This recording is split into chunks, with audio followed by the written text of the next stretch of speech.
Hola, buenas tardes. ¿Qué pasa? ¿Cómo estamos? Muy bien, muy bien. A- Aquí a ver cómo sale esto. Oye, he estado viendo en tus conferencias y he buscado un poquito de información sobre ti y sé que vives en Sevilla. Vivía en Sevilla Ah, vivías en Sevilla. hasta hace poco. Sí, vivía en Sevilla porque estaba estaba en un proyecto ahí en Sevilla de acogida de las personas inmigrantes Ajá. y yo estaba encargado de dirigir un centro de acogida en Dos Hermanas, un hogar de acogida, mejor dicho, porque Vale, no lo vale. considerábamos como un centro. Y después de eso fue cuando me fui al Líbano y cuando regresé del Líbano, pues regresé a Córdoba, porque inicialmente vivía en Córdoba antes de irme a Sevilla por ese motivo de trabajo. De acuerdo, de acuerdo. Y ahora mismo te encuentras en Córdoba, entonces, ¿no? Ahora estoy en Córdoba, sí, ahora Perfecto, estoy en Córdoba. perfecto. Vale, a ver, para los que no conozcáis a Sani, creo que algunos de vosotros habéis visto algún vídeo viral que se ha hecho, que se hizo hace tiempo, que aparecía Sani explicando sobre el tema de la inmigración. Él es camerunés y es vicepresidente de la asociación ELIN y estudiante de Relaciones Internacionales. A ver, Sani, cuéntanos un poco tu historia. ¿Cómo llegas a España y por qué decides salir de Camerún? A ver, es una historia muy Complicada. larga, complicada, y muchas veces en las entrevistas intento como intento hacer todo lo posible para que mi historia no sea como el núcleo de De la la entrevista. entrevista. Vale. Sí, porque muchas veces como que se reduce a las personas inmigrantes a esas historias que son nuestras, evidentemente, forma parte de nuestro proceso vital, pero más allá también pues, hay otras cuestiones, eh, pero es verdad que para mucha gente, para los que no me conocen, pues es bueno a lo mejor introducirlo y nada, es la historia de un joven que empieza en Camerún, donde nací y crecí en una familia, como lo suelo decir siempre, que afortunadamente pues, económicamente está muy bien, para que se nos quite un poco la idea esa que tenemos de África como un todo en el que solo hay una historia en el continente africano. Y nada, esta es mi historia. Eh, y nada, estudiaba en Camerún, pero en aquel momento en Camerún no se valoraba mucho los estudios. Yo decidí salir de Camerún a raíz de una beca, que solicité una beca de estudio para ir a seguir mis estudios en Quebec, en Canadá. Y nada, pues la administración, porque normalmente en Camerún la beca no es que lo den el gobierno, sino que te presentas a una oposición, suelen ser becas privadas, y cuando sacas una plaza, pues consigues esa beca. Saqué la plaza y la administración decidió vender mi plaza a otra persona. Entonces, ese momento de frustración y aparte yo siempre he sido una persona muy inquieta, pues con ganas de formarme, de hacer algo y a partir de ahí pues tuve la idea de salir de mi casa. Me fui con 15 años y mi idea era ir 15 a años. Nigeria. Sí, mi idea era ir a Nigeria para estudiar ahí, porque en Nigeria la verdad que hay muy buenas universidades. La situación es mejor Eh, que en Camerún. la situación depende en qué ángulo lo miramos. Nigeria es actualmente la primera potencia económica del continente africano. Por lo tanto, hay ciertas cosas que pues, pueden ir, en aquel momento pues iba mucho mejor que en Camerún. De hecho, vuelvo a decir que el motivo que me hizo irme de Camerún no fue un motivo económico, Económico. evidentemente, pues era pues simplemente que yo quería formarme en un ambiente en el que no tuviese que tener obstáculos como el que tuve en Camerún, y tampoco sabía lo que me esperaba. Y un viaje que tenía, digamos, por destino Nigeria al principio, pues se convirtió en una odisea en el que recorrí todo el continente africano desde Camerún hasta el norte, pasando por Nigeria, Níger, Argelia, cruzando el desierto, y Marruecos, donde estuve casi un año en el monte Gurugú. Antes, después de varios intentos, pues por la parte de Melilla, a través de la valla, pues al final pude entrar por la parte de Ceuta, nadando por el Tarajal. El Tarajal, Supongo, donde en el 2014 murieron 14 inmigrantes oficialmente en la frontera del Tarajal.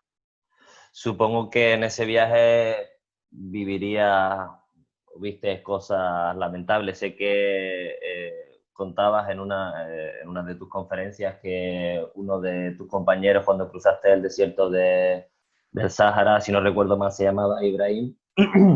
Desafortunadamente perdió la vida y otras cosas más que estuviste contando. Fueron 2 años de viaje, ¿no? Efectivamente, fueron 2 años de viaje, como lo digo y como lo he dicho en varias entrevistas y vídeos que hay ahí en Internet. Fueron 2 años de viajes duros, complicados, eh, simplemente pues, por digamos, la manera en la que se hace este viaje, los obstáculos que vamos encontrando en el camino, las dificultades. eh, y cruzar el desierto, evidentemente, para mí fue uno de los momentos más complicados, más duros, más difíciles. Y nada, Y donde yo recomiendo a la gente, pues los que no han visto los vídeos, pues buscarlo, eh, para que no sea, como claro, he dicho al principio, para que esta entrevista no se enfoque sobre eso, pues yo creo que es mejor que la gente yo creo vean que esos sería, vídeos. yo creo que sería bueno decirle a la gente qué sucede en África para que personas como tú arriesguen su vida y en muchas ocasiones lleguen incluso a perderla. ¿Qué sucede en el continente para que gente como tú tenga que salir de su país para buscar una mejor vida? Lo que sucede con África o en África, en este caso, es una injusticia que lleva ya mucho tiempo, una injusticia que ha mantenido a ese continente arrodillado durante mucho tiempo, durante siglos, eh, porque a costa del continente africano, pues las grandes potencias, las grandes metrópolis se han construido, y después de construirse, con la sangre y el sudor de los africanos, eso también hay que decirlo. Resulta que ahora estamos en una era en la que cuando los africanos deciden emigrar, antes les traían de fuerza para trabajar, pues les llevaban en las Américas, en el proceso de la esclavización, donde ningún país, ninguna potencia, por lo menos dentro de Europa, pues se ha salvado en ese proceso, ¿no? Entonces, a las Américas, y de las Américas, pues todo lo que se traía ahí, pues era para construir las metrópolis que hemos visto. Entonces, esa injusticia es la que a día de hoy pues, sigue manteniendo al Arrastra continente al africano continente. arrodillada. En su momento pues lo llamaron esclavización, luego hubo un siglo también de colonización, después vino la época de la mal llamada descolonización, el proceso de la independencia de los países africanos y todavía sigue otro proceso que hoy en día pues lo llaman la globalización que trae consigo pues, todo lo que sabemos del sistema capitalista, y la globalización, pues una de las grandes regiones del mundo que ha perdido y que sigue perdiendo con esa globalización, pues es evidentemente el continente africano. Y las Precisamente, máquinas, sí, precisamente sí, quería preguntarte sobre eso, Sani. ¿Quién crees que tiene el poder, la política o los mercados?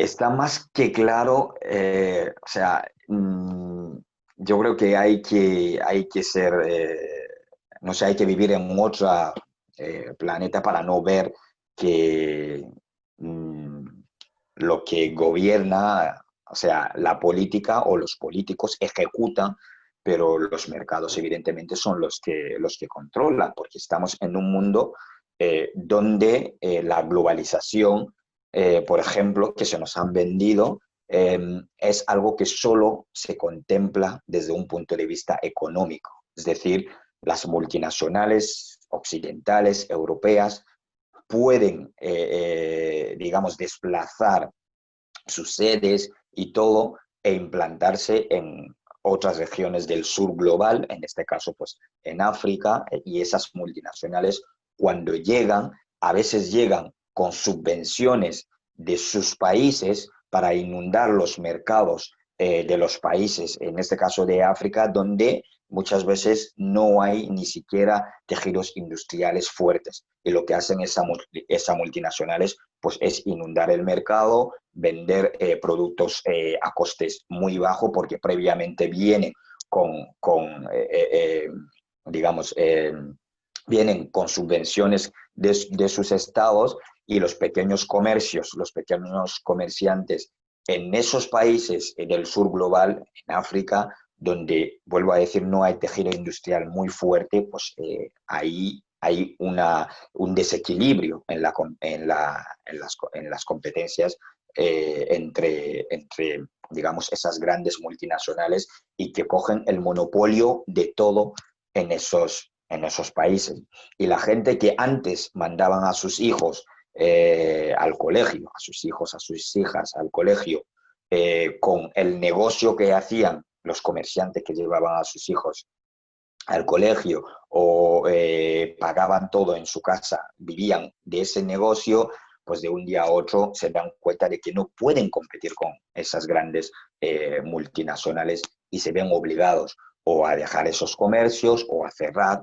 O también las multinacionales, en el caso de la pesca, también que vienen a pescar en aguas de países, como el caso de Senegal, y de pronto pues los autóctonos de ahí pues no pueden pescar en sus aguas.